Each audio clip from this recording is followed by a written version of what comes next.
श्रीमद् भगवत गीता हिंदी में गीता के संपूर्ण 700 श्लोक। ओम श्री गणेशाय नमः। वसुदेवं सुतं देवं कंसचाणूरमर्दनं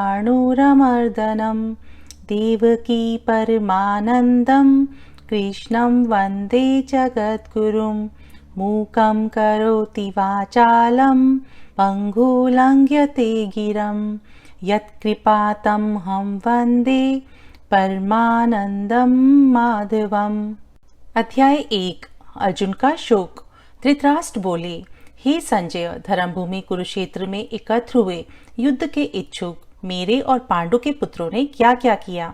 संजय बोले, पांडवों की सेना की व्यूह रचना देखकर राजा दुर्योधन ने द्रोणाचार्य के पास जाकर कहा, हे आचार्य, अपने बुद्धिमान शिष्य धृष्टद्युम्न द्वारा व्यूहाकार खड़ी की गई पांडु पुत्रों की इस महान सेना को देखिए।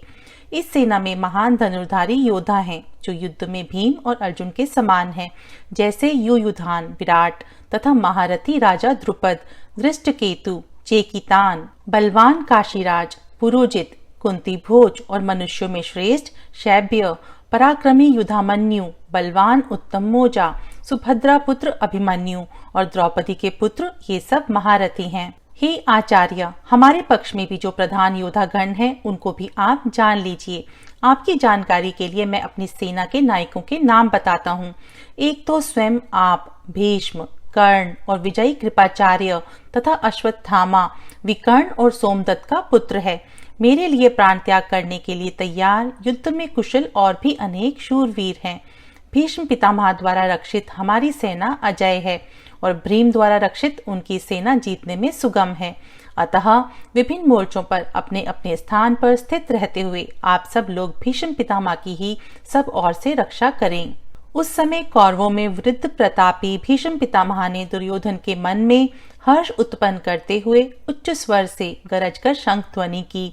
तत्पश्चात शंख, नगाड़े, ढोल, श्रृंगी आदि बाजे एक साथ ही बज उठे, जिनका बड़ा भयंकर नाद हुआ। इसके बाद सफेद घोड़ों वाले रथ में बैठे हुए श्री कृष्ण और अर्जुन ने भी अपने अपने शंख बजाए।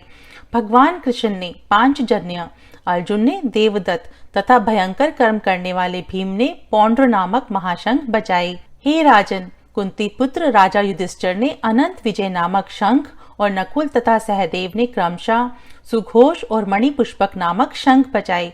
शेष धनुष वाले काशीराज, महारथी शिखंडी, धृष्टद्युम्न, राजा विराट, अजय सात्यकी, राजा द्रुपद, द्रौपदी के पुत्र और अभिमन्यु ने अलग अलग शंख बजाए। वह भयंकर शोर आकाश और पृथ्वी पर गूंजने लगा और उसने आपके पुत्रों के हृदय चीर डाले। हे राजन, इस प्रकार जब युद्ध आरंभ होने ही वाला था कि अर्जुन ने भगवान कृष्ण से ये शब्द कहे, हे कृष्ण, मेरे रथ को दोनों सेनाओं के बीच में खड़ा कीजिए, जिससे मैं युद्ध की इच्छा से खड़े उन लोगों को देख सकूं जिनके साथ मुझे युद्ध करना है। दुर्बुद्धि दुर्योधन का युद्ध में प्रिय चाहने वाले जो राजा लोग यहाँ एकत्र हैं, उन युद्ध करने वालों को मैं देखना चाहता हूँ।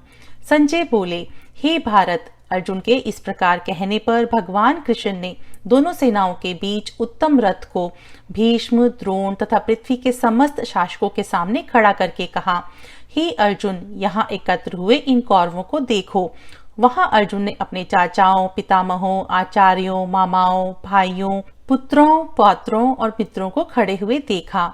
शवसुरों, मित्रों और सब बंधु बांधवों को उन दोनों सेनाओं में देखकर अर्जुन का मन दया से भर गया और उसने कहा, हे कृष्ण, युद्ध की इच्छा से उपस्थित इन स्वजनों को देखकर मेरे अंग निर्बल हो रहे हैं, मुख भी सूख रहा है और मेरे शरीर में कंपन तथा रोमांच हो रहा है।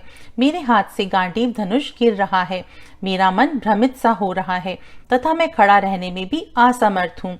और हे केशव, मैं शकुनों को भी विपरीत ही देख रहा हूँ। युद्ध में अपने स्वजनों को मारकर कोई कल्याण भी नहीं देखता हूँ। हे कृष्ण, मैं ना विजय चाहता हूँ और ना राज्य तथा ना सुखों को ही। हे गोविंद, हमें ऐसे राज्य से अथवा भोगों से और जीने से क्या लाभ है, क्योंकि वे सब लोग जिनके लिए राज्य, भोग और सुख की इच्छा है, धन और जीवन की आशा त्याग कर युद्ध के लिए खड़े हैं। हे कृष्ण, गुरुजन, ताओं, चाचाओं, पुत्रों, पितामहों, मामाओं, शवसुरों, पोतों, सालों तथा अन्य संबंधियों को मैं मारना नहीं चाहता। तीनों लोक के राज्य के लिए भी मैं इन्हें मारना नहीं चाहता। फिर पृथ्वी के राज्य की तो बात ही क्या है। हे कृष्ण, धृतराष्ट्र के पुत्रों को मारकर हमें क्या प्रसन्नता होगी? इनको मारने से तो हमें केवल पाप ही लगेगा। इसलिए अपने बांधवों धृतराष्ट्र के पुत्रों को मारना हमारे लिए उचित नहीं है, क्योंकि हे माधव, स्वजनों को मारकर हम कैसे सुखी होंगे?